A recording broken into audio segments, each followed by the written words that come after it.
Well, good afternoon. Welcome back to another exciting edition of the REI RockStar podcast, brought to you in part by the Southside Investment Club, where we talk about all things real estate and real estate investing.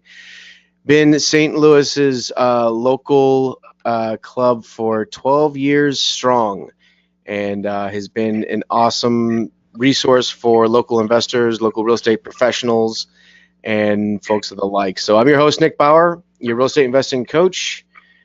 Today's program is powered by SSIC, Southside Investment Club, but it's also brought to you in part by Graphic Connections, the Sewell Law Firm, Longhorn Financial, and Rebecca Meyer over at Insight Title. Thank you guys for your support and helping making this podcast possible so that we get to talk to cool people like Jamie. How you doing, brother?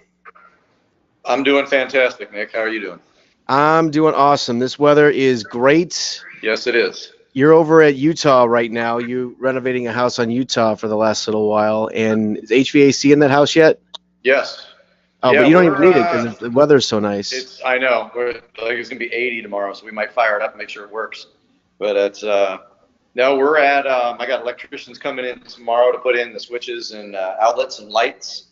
Painters coming in right behind that, and we just got some tile and flooring and carpet left to do and some exterior. But this one's getting pretty close. So you got about another 9 months left? There you go. Yeah. This is the yeah.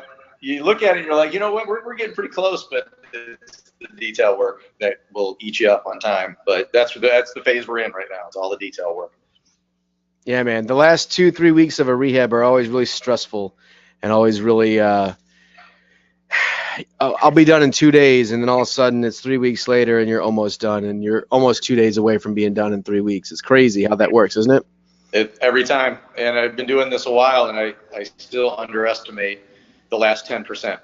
A day can turn into a week with just little nitpicky things. And I'm my own worst enemy sometimes because I really like to get all the details right. And it is painful how long it can take. But we're still on pretty good track here. So we'll see what happens.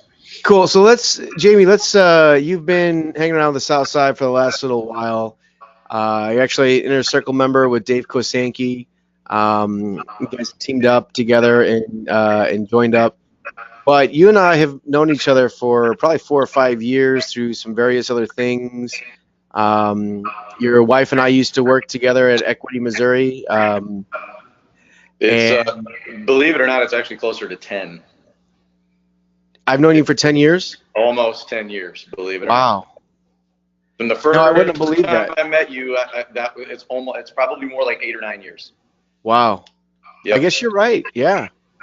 So we've known each other for a long time, and I remember the first time I met you was at a title company in Clayton or something, and yeah, I remember instantly connecting with you over the Rich Dad Poor Dad book and just talking about like those principles. And you either right off the bat when you're talking with someone, if someone gets it or if they don't, right, as far as leading the entrepreneurial lifestyle.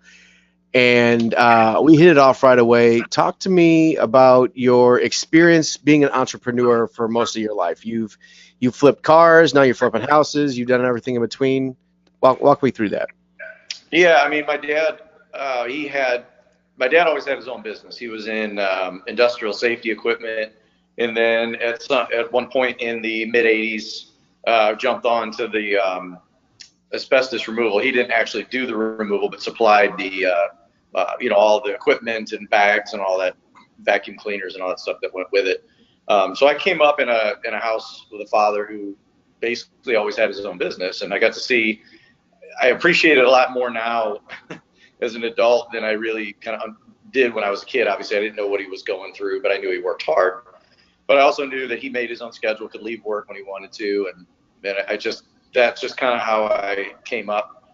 I didn't instantly take to that coming out of college because the degree that I received from my college education was a industrial design, or basically product design. And I wasn't really interested in starting my own business doing that, not right away anyway. But I did that for a while, but it's a very difficult field unless you're really, really talented. I'm somewhat talented, but I'm not a gifted designer or anything like that. So But then I started, I had a really good job with a medical device company, and that medical device company folded. It was investor supported. The investors weren't happy with how it was going. Very long story short, I was given 3 days notice to basically saying that, hey, this company, we're done. So start looking for a job. And I'm like, in 3 days? Like, okay. So I couldn't really find the job I wanted, so I just started working on houses because I knew how to do some stuff, and I just taught myself how to do tile and flooring, and found out that I actually, just even by myself, I was making more money, and I had a lot of freedom. Just being like a handyman, I ended up hiring a guy. We worked together, and I really liked the aspect of the freedom. Even though I worked my butt off, I could still decide if I didn't want to work in a given day. Or over a weekend, and I kind of do what I wanted to do. So kind of gravitated towards that, but I knew I didn't want to do construction. It's hard work. I didn't think I wanted to do that forever. And I got turned on to classic cars, which is another hobby of mine. And a guy approached me about selling classic cars for a local dealer named Daniel Schmidt and Company. And I worked there for 2 weeks, and I saw the way the owner treated the people that work there, and I was like, I'm going to be on the receiving end of that type of treatment one of these days, and it's not going to go well because I will never, I'll take my licks if I make a mistake, but I refuse to be talked to as a dog, and so I was like, okay, I'm out of here. And I started looking around. I wanted to start my own. This is in 2004, and partnered with Joe Scott Jr., Scott Properties, who's actually a big real estate guy here in town. And we started the St. Louis Car Museum, did that for 3 years. And I went out on my own in 2008 with my own car dealership. Which was a great, in hindsight, business. Yeah, in hindsight, that was a great time to start a business in 2008. It was. I opened the doors. We signed a lease in May. I'll never forget it. Signed a lease in May on this really great little building in Grand Center, and was fully open in August of 2008. I had no idea what was coming. I wasn't tuned into all that information. I just was trying to get my business going, and I made $20,000. I sold 5 cars and made 20 grand my first month, and I'm like, this is going to be awesome. And by December, I thought I was in the twilight zone. It was unbelievable to watch the precipitous fall of everything, and realize that the inventory I had sitting in my showroom was worth a half of what I paid for it. And anyway, I stuck that out. Did actually pretty good in 2010. I doubled my sales from 2009 to 2010. I did $1.4 million in classic car sales pretty much by myself. And but I couldn't get more money, and it just got difficult. So we closed that thing. Again, it's a very long story short, but closed that down. We actually found ourselves, my wife and I, okay, what are we going to do? She had actually decided to get a real estate license. And I knew, I always knew real estate was something, some sort of property ownership was something I needed to be involved in, whether it was owning some rental properties or buying an office building or something. I just never had the financial means to do it, but I knew I needed to, or should be, using that as part of wealth building for the long term. And we found ourselves, this is how I got exposed to Rich Dad, we found ourselves in one of those weekend seminars out in Maryville, the Marriott or whatever, off of Highway 40 there in Maryville. Mm-hmm. And in the first couple of hours, this guy presented that you could actually acquire a house using something called owner financing. And that right there, even though obviously I wasn't interested in spending $25,000 on classes, just the idea that it was possible to approach someone with an offer where you could literally get a property. Like, you hear the ads and it was like, I don't believe it, and then you have this guy break it down and no, this is how it works. And I'm like, that is incredible. And he also said something about that still sticks with me today. And I didn't understand it when he said it, but I get it now. He said, money isn't real. And that's a Robert Kiyosaki as well. And I'm like, oh, it's real when the bill collectors are coming for it. But I was missing the point in that, you don't have to have the dollars necessarily to control an asset. And that's kind of what he was getting at, and literally within, about a year and a half of that seminar, we actually did an owner finance deal, and I still have that house as one of my rental properties. It's a cash flow rental property. So that's really what kind of was the springboard of getting us going. And then the kind of the next phase of that was, hooking up with Dave with Advanaclean. I knew wasn't really interested so much in what Advanaclean was doing, but I knew that Dave had a bigger picture for what Advanaclean was going to do. And one of the things about our partnership is that Advanaclean kind of feeds our business in a couple of ways. It feeds the sort of property side, and Dave wanted to be involved a little bit more heavily in real estate as well, but didn't really have the time to do it. So our coming together on that actually made a lot of sense. And then he actually kind of found his way to Southside Investment Club, which I knew of course, because I knew you for a long time. And I'm like, oh yeah, we really should be a part of that. If this is something we're going to do, we really should be in that group. And then that was kind of the springboard, or that was the momentum that got us into the inner circle, which of course has fed the initial phase of our property flipping business, if you will, by a couple of wholesale deals that we acquired over the last 2 years, as well as the project that I'm standing in right now, and which is, like you said, we're about 3 or 4 days away from completion, which is like no, we got 5-6 weeks left in here, but this thing was a complete disaster, and it really is a very cool house now, and I'm getting pretty excited to get it done, even though I know what I have on my plate. But I love the challenge. It's kind of a sickness in a way. A lot of people would run like crazy away from something like this, but there's something about it that the challenge is just, it's really something special when you can take a dump like this and turn it into a viable property and see someone move into it with their family and love it. Like, that is, I don't know, there's just something, and the same thing with my rental properties. I do really, really nice rental properties, probably too nice. But I tell you what, my tenants love them. They pay me, and they appreciate, and they keep the houses nice because they feel like it's their home.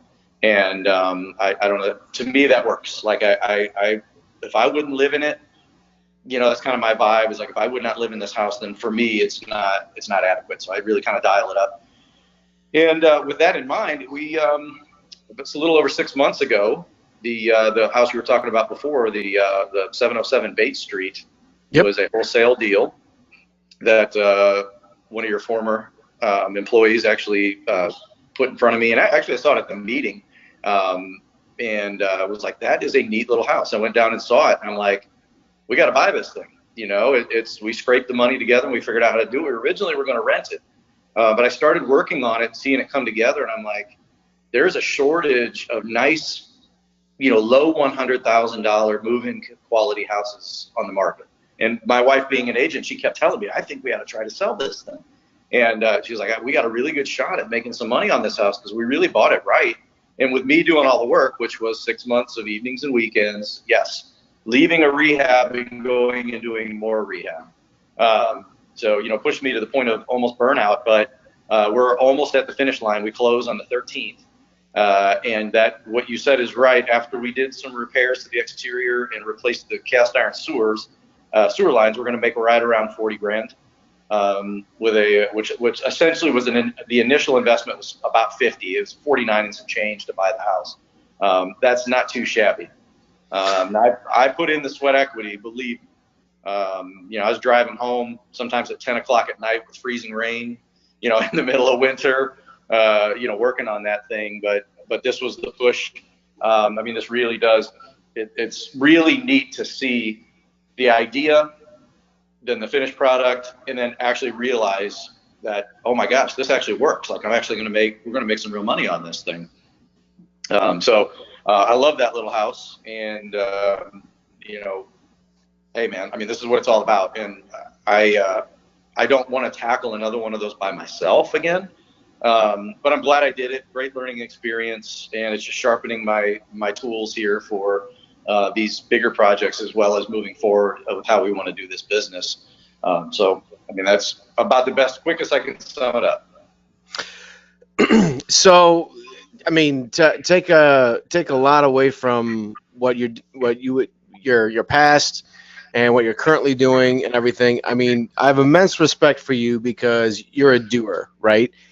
When the times get tough, you batten down the hatches and you plow through because it's not easy renovating houses. If it was easy, everyone would be doing it, and everyone is trying to do it right now. But there's a lot of people out there that are flailing because they're like, wow, this is a little bit harder than it seems like you make it on TV, right?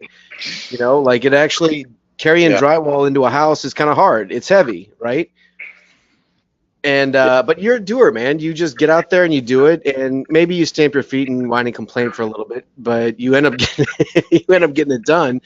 And I mean, you got to have a lot of respect for that because you guys have done some pretty incredible projects, and you're not afraid to jump in with both feet and make something happen.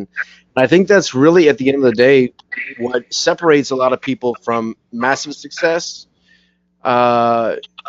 to massive failure is just do it. I mean, I like the way Craig says it. He always says, take massive imperfect action, you know, and as we go along, we're going to be taking massive action and it's going to be more perfected, right? But in the beginning, you got to just take a lot of action on things and be willing to stick your neck out there and go out there and recognize a deal and tackle it head on and go after it. And so, you know, as if I haven't said this before, I want to say this now. I really, truly respect what you've done. And I'm glad that at some capacity that SSIC and the Inner Circle has been a part of your success and your growth.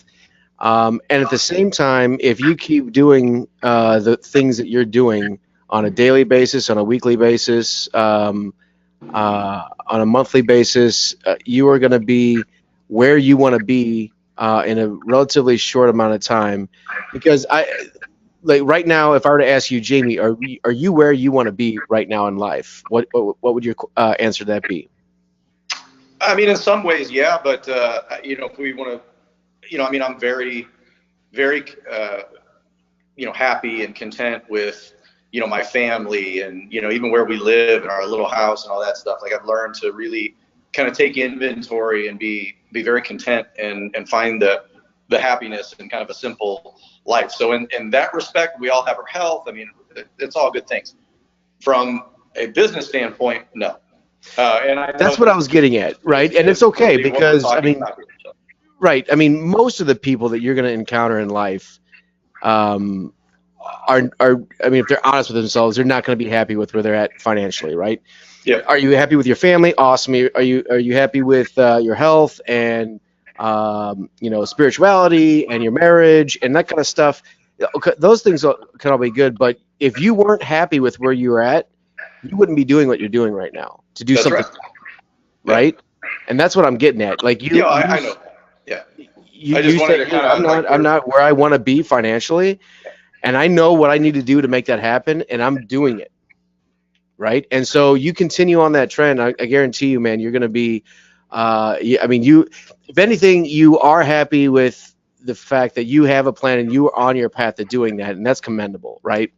But the fact that you are actually getting off your ass and every day and going out and tackling it, honestly, I really respect that about you, and I love talking to you about that kind of stuff because you motivate me. I'm like, man, this kid, I think you're older than I am, but this guy is out there working his tail off and doing stuff. And again, man, I really respect that about you, and I enjoy our friendship and our conversations about real estate in general because you're pretty smart with this stuff. Well, I appreciate that. It's you know, I really jumped into this full steam, and honestly, you know, being a part of the Southside Investment Club, of course, was a huge confidence builder because I knew how to work on houses, but from the business side of things and how to find I didn't know what I was getting into or what we were doing at all. And I feel like networking with a club of people that are doing these things was really essential. I mean, it gave me the kind of the boost that I think I needed. I know Dave felt the same way when we joined. You know, maybe we jumped in a little bit too heavy.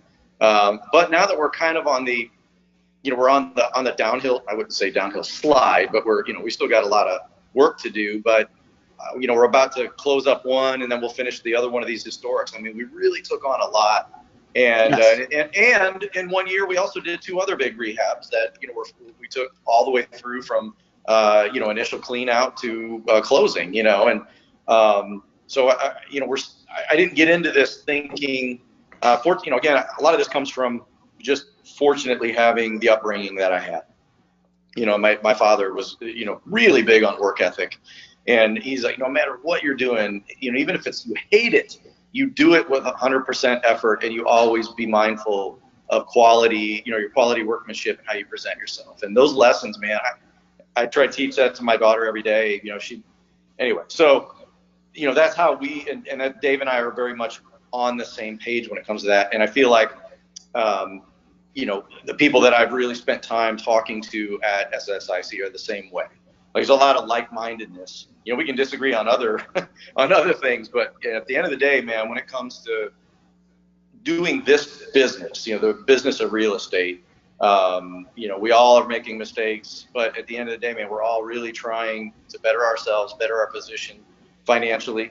But more importantly, I'm doing something that I do enjoy this. I couldn't do this. The level, how much work, and I mean, it is kind of stress, but I enjoy the business. I know it's a challenge, so it is stressful on one hand, but I couldn't do this if I didn't really have a passion for it.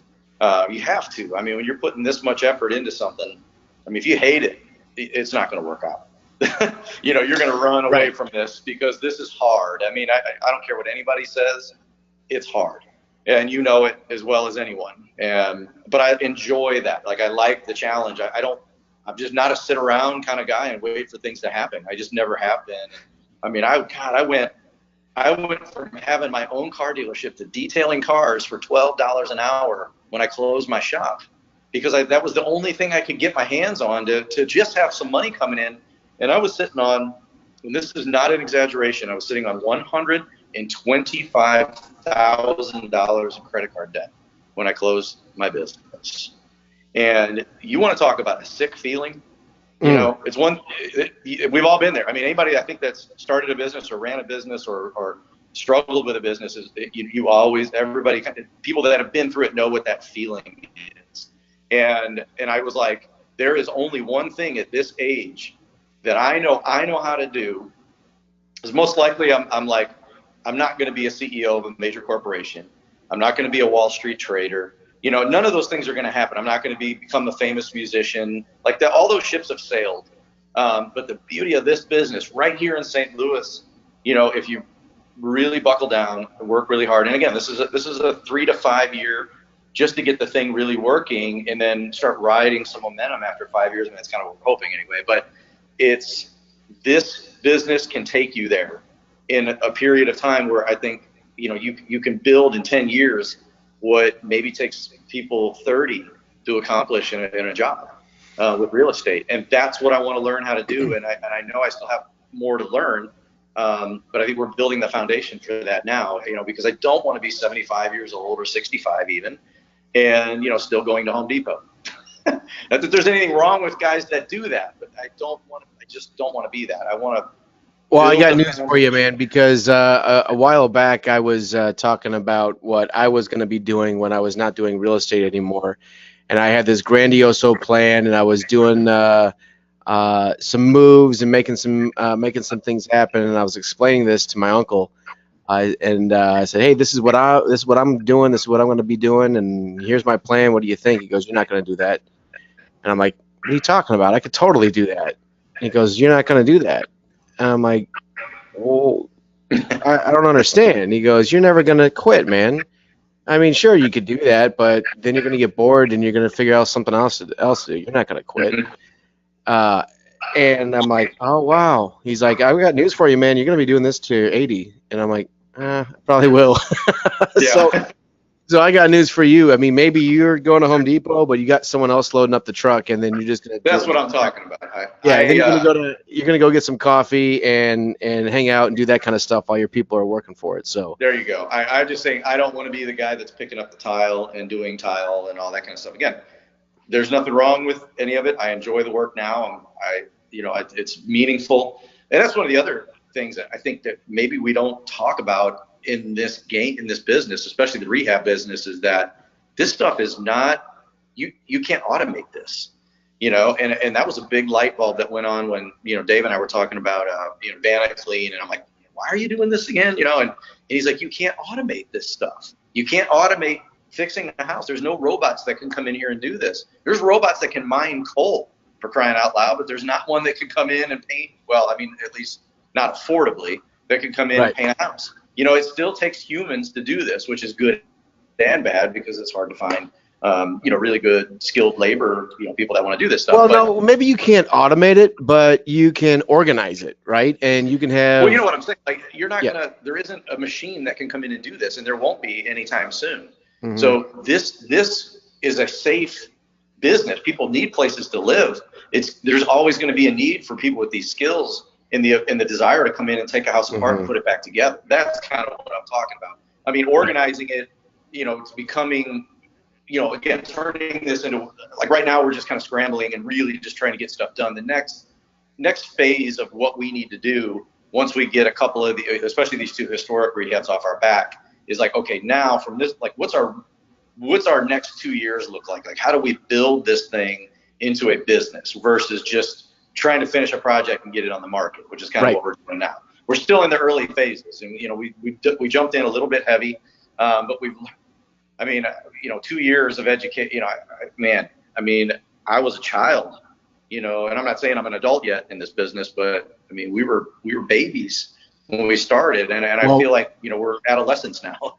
Well, that's the thing. We were talking about this the other night. We were actually talking about how both of us, right? Me, I'm infinitely a better investor than I was a year ago versus 5 years ago versus 10 years ago, because of all the successes and because some of the doozies that I've done, right? And we got to learn from both of those things. And I'm a much more smarter. I'm a much smarter investor than I was even just a year ago, and infinitely more than 5 years ago. And I think what you're talking about is you're realizing from some of your successes and from some of your oopsies, like, okay, now we've gone through this, we've done this. Let's what does the next 2 years, what do the next 5 years look like?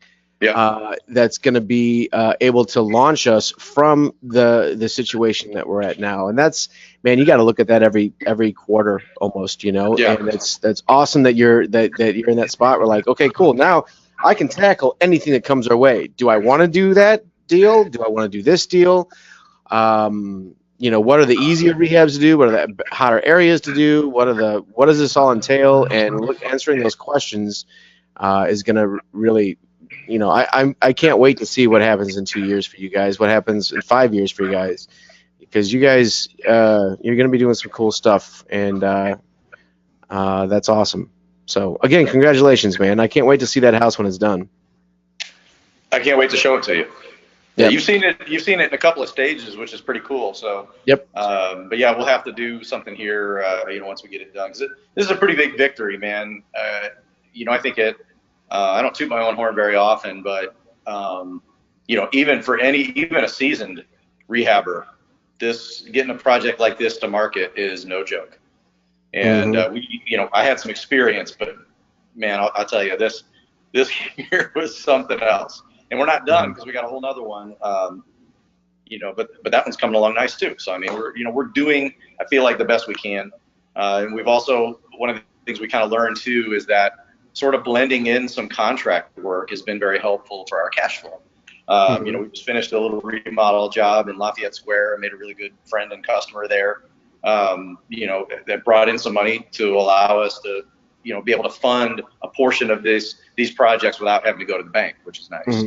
So I think that's going to become, it was not something that I originally intended to do. I just thought we just always have enough properties to turn. But as things get harder and harder in terms of finding wholesale deals, the ability to take on that kind of work, to fill in gaps, and literally, just make money. It's nice to do a $40,000, $50,000, $60,000 job and have cash flow. So Yeah, that's wouldn't going to life become be an integral great mix. if all we had to do was just flip 4 houses and make 50 grand on each one? And I mean, at the end of the day, the business sounds so simple when you put it like that. Like, oh yeah, you can make 200,000 bucks just flipping 4 houses, but in reality, it's not that easy, right? You No. have to go out and find the deals, and you got to be able to manage the projects, and then you got to understand the markets, and then you got to, you know, at the end of the day, picking that property that's going to make $50,000. Well, you got to look at probably 30 properties to be able to get that, right? So how are you going to find those 30 properties? I mean, it's if it was that easy, then no one would need Southside. If you know what I'm saying, no one would need Inner Circle. No one would need the support that we have if it was that easy. But in reality, if you could just flip 4 houses, make 50 grand on each one, my gosh. I mean, in theory, you can do that, but In theory, it's exactly. everything you have to do to get to those four, and you better believe that somewhere in that mix is going to be one that gets over your head. I mean, it's inevitable. Right, and what's even more crazy about that is you can flip 4 houses, make 50,000 bucks on each one, so bring in $200,000, and really only work like 10 hours a week, right? Well, if you hire a contract, in theory, listen, anybody that's doing that, more power to them, because I know. What I'm getting at is if you do that, and what's going to end up happening is you're going to have that hot hands fallacy, where in basketball, you make 10 free throws in a row, you think you're going to make the next 10 free throws in a row. It's like you can't miss, right? Right. A project's going to get away from you, because if you're only working 10 hours a week, I mean, you got to be hands on to make sure that project doesn't get out of control, right? Which is what you're talking about for the most part. But in theory, again, you build up 10, 15 rentals, you do 4 houses a year, make 50 grand on each one. I mean, that's the allure. Yeah, that's what's so sexy about real estate, right? That's what brings people in and brings people to our club. Like, how do I do that? Well, you just got to find 4 houses. Okay, right. how do I find those 4 houses? Okay, now you get it. It's not that easy just to find those 4 houses to be able to do that. Not anymore, especially. But you get close on that one, man. You're making 42,000 bucks on that, or 40-ish about that one. And that's man, awesome. that's it came at the right time. I'm not saying that. I never doubted, or I don't have any doubt about kind of the long-term viability of what we're doing. But this sort of immediate, the kind of the state that we're in, where the day-to-day, man, we're deep, man. We're deep in these projects, and it's well. And check it out, because if, let's just say that you were able to do 4 houses, make 50 grand on each one, and you bring in $200,000, you only have 4 paydays throughout the whole year. Yeah. Right. And the rest of the days, you're probably paying $10,000, $15,000 a week to contractors or people or whatever. So it doesn't feel like you're really making 200 grand. You know what I'm saying? Like, it feels like, holy crap, we're just spending money after money, or a dollar after dollar after dollar. So when you only have 4 paydays in a year, that can be pretty. And if 2 of them are in the same month, well, you're only having really 3 months where you're getting paid, and that can get really stressful. And that's what you're talking about, that's where we're at. Yeah. We got a lot wrapped up in these two, and it's we've reduced our staff a little bit for a bunch of reasons, but it's even in my wildest projections, like I couldn't quite fathom how much can go out in a given week in terms of payroll and materials and overhead. Yeah. Oh, man, it's scary. Luckily, we're afloat. And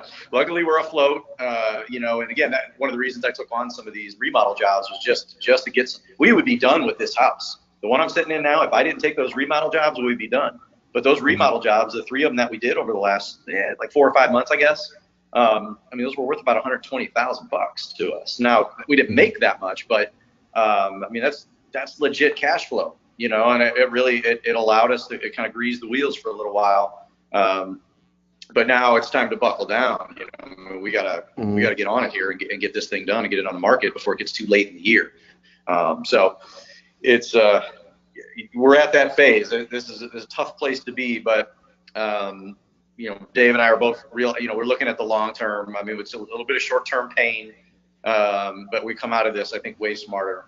And then from there, it's like, okay, let's regroup.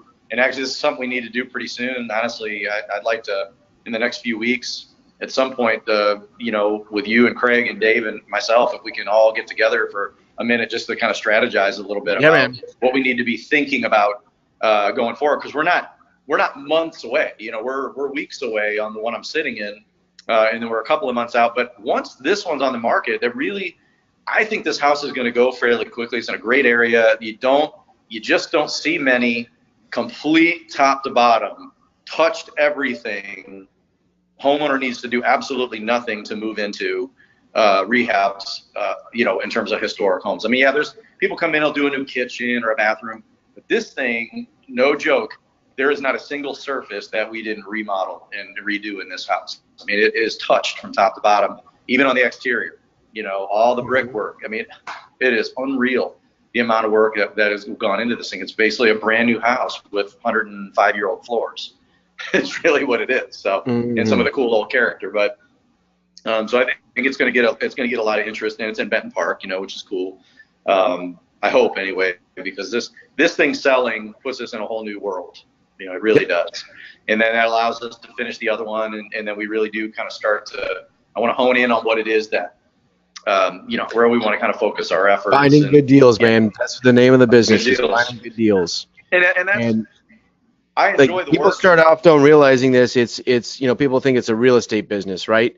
And it is. It's a real estate business, right? But once you guys get that, and you have the real estate aspect of it down, you know how to take a house apart and put it back together again. And a lot of people might have that skill set and that wherewithal to be able to do that, but that has to be like your core. That's the basics. Like, you have to know that in and out, right? Next step then is, once you realize that, it is a marketing business. You've got to have a constant stream of good deals floating by your inbox or your desk or your phone or whatever it is. You got to be able to market for your next deal. The closer you get to the homeowner, the better the deal becomes, bar none, right? And then after you realize that aspect of it, what people don't realize after that is it's a sales business. Yeah. Right? You have to know how to talk to people who are going to need your services, and talk to them in a professional way, and understand that entire process that's going to allow you to compete against the other people that are out there doing this, because every one of their brothers sending out letters right now. And if you don't understand how to talk to people, you're wasting your marketing dollars. And it's a huge skill that I think people just do not, by far and large, do not understand the evolution of what that real estate business is. So yeah, you're in a real estate business, you're in a marketing business, you're in a sales business. And those are the other two components is what you guys need to work on, because you've got that other one down, right? So you start working on, like, you're going to run across properties like Bates, right? Just from hanging out with the club, from me, from whoever it is, you're gonna run across properties like that. Do those, keep doing those for sure, but start generating your own leads, and that's going to be where you guys are really going to propel yourselves. And understanding that marketing process and understanding the sales process is where your evolution of your business is going to go. So absolutely, man. We'll sit down, we'll talk, we'll make it happen. Sounds good. But hey, man, well, thanks for taking some time out of your busy schedule and working on that property on Utah to join us on this little podcast here, because that's maybe I'll do a vlog too. I'll come by like a couple days before you are starting to put furniture in it, and just do a quick little vlog and just talk about that specific house, because that's a cool house. Cool. And you did a really good job on it. So it's like the kitchen's in. We don't have the countertops on, but like the cabinets are in. I mean, it's really starting to take shape. And I'm definitely starting to see it's way out there. I can see the finish line. But we got some subs coming in to do the majority of the kind of caulking and painting and puttying. I'm bringing in some help, some contract help to really push this thing along. So if it was just me doing it all, yeah, I would be here forever. But it's not. I mean, that's one of the bigger things. That's one of the more important factors here is I got some good hands on site. And one of the things we're learning quickly, too, is the right blend of work that we want to do internally and work that we sub out. And I mean, obviously, I think there's people that maybe get this stuff instinctively, but everybody's got to kind of find that balance on their own. Like, well, okay, how much do you want to do internally? I know some people don't do any. That is amazing to me, and that's cool. I wish I could do that, but I actually enjoy being on the job, and I want to be a part of this. It's fun, but the knowing when to sub out, that is a critical component, I think, of being able to do this effectively and efficiently. What to sub out? I'm lazy, when to man. sub I out, write and who to checks. sub it to. I'm lazy. I just write checks. Yeah, I mean, but again, I like. I don't have my business set up for me to go out and. Well, you gotta. I mean, you've got other things going on. This is all I do. Right. Well, at the same time, I need to go out and do some stuff because I need to drop some more pounds. I've kind of plateaued. I've lost a bunch of weight so far. I've lost my winter weight from this year and from last year, but without doing any exercise or anything, I've kind of plateaued out. So I need to pick up a hammer and maybe I'll come over and help you do some of the. Well, I'm not going to promise that because then you're going to hold me to that, and I'm not sure if I can. I was getting ready to go ahead and get your calendar out and tell me when you. Yeah, fill out my W-2s and come over. Hey, man. I mean, listen, this work is rewarding. I do I want to do it again when I'm in my 60s? Do I want to be on my hands and knees? No. But they're all. I just like working with my hands. Like I enjoy the process. I like using tools. I mean, I really genuinely enjoy this, and it's the only thing other than the car business and music. But I never really wanted the music to become a business. I always wanted that to stay as a fun thing, make a few bucks, but it's always something I enjoy doing.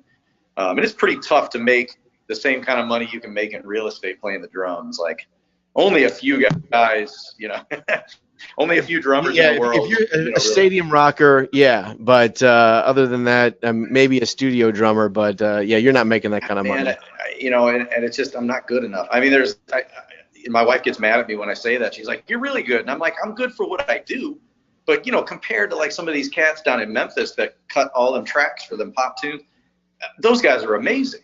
But that's all they do. Yeah, and or like a Neil Peart from Rush or something like that. Like that shit, forget it, man. That is not going to happen. And it's okay. Like I'm resolved to that fact because this is a great business, and the beauty of it, we can do it right here local. We can build a name for ourselves, and we can actually contribute to the community by hiring people and bringing these houses back to life. I think there's me.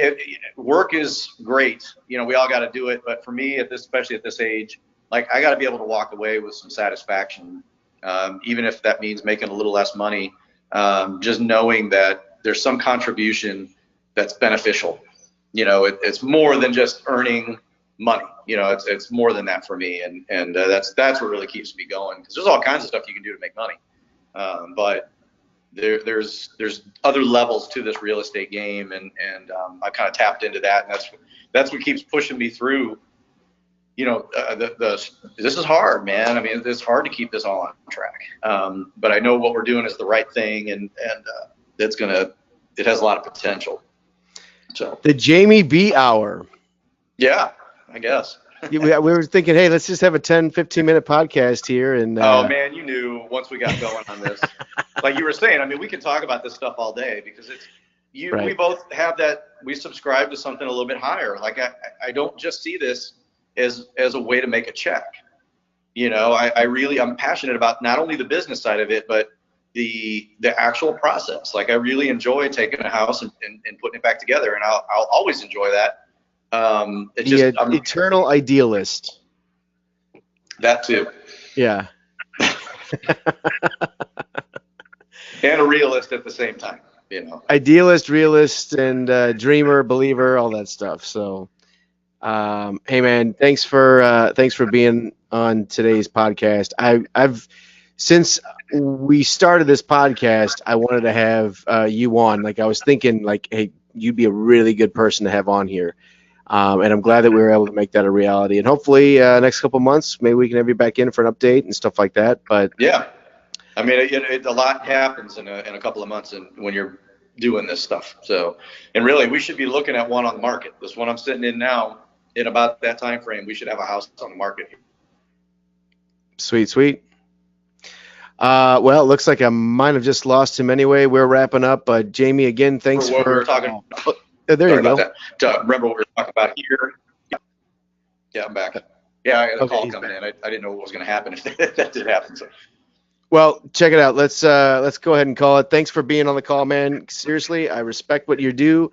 You're a hard worker. You're a doer, and you're going places. And I can't wait to see what you guys are going to be able to accomplish with not only this building, but for the next 2, 3, 4, 5 years. And keep going, man. I want to make me proud, and I am proud of you guys. So congratulations. Thanks for being on the call. Again, we are sponsored. This is brought to you by the Southside Investment Club, Graphic Connections, the Sewell Law Firm, Longhorn Financial, and Insight Title. Thank you for making a conversation with Jamie possible. And check us out online at Southside Investment Club, thesouthsideinvestmentclub.com for our meetup site, SSIC online for a list of all of our vendors and upcoming events and everything that we do. We do bus tours, 3-day events. We do main monthly case studies and speaker series the second Thursday of each month. And we also have a pretty cool coaching program. We work with people one-on-one like Jamie to go out and do money, to make yeah. like his $40,000 that he's making on baits. So, all right, guys, thanks for tuning in. If you're on YouTube, hit that subscribe button and give us a thumbs up if you liked what Jamie's doing. Any parting words? I'll see you Thursday at the big meeting. See you Thursday. Cool, man. All right, be safe. Take care. Tell Dave I said hi. And Nick signing off. We'll see you at the top or from the top. Talk to you soon. Yes, sir. See ya.